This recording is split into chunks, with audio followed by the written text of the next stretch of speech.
Your dashboard is awesome at providing insights into your business. However, you may found it lacking when dealing with custom objects and meta ads. So, we're glad to introduce new widgets to help you manage the stats that matter most to you. Let's check them out.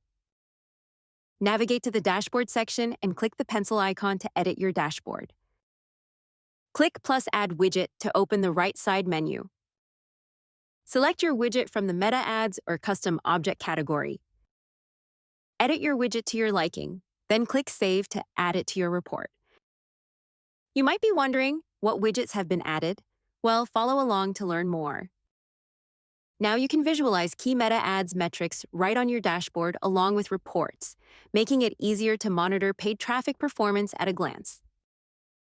Create object-specific widgets to customize and associate data, gaining better insights, allowing you to track count, sum, and average for your business-specific objects. This is great to collect insights and improve your decision-making based on data, helping you better understand your ad conversion, traffic, top-performing assets, and more. We hope you enjoy it.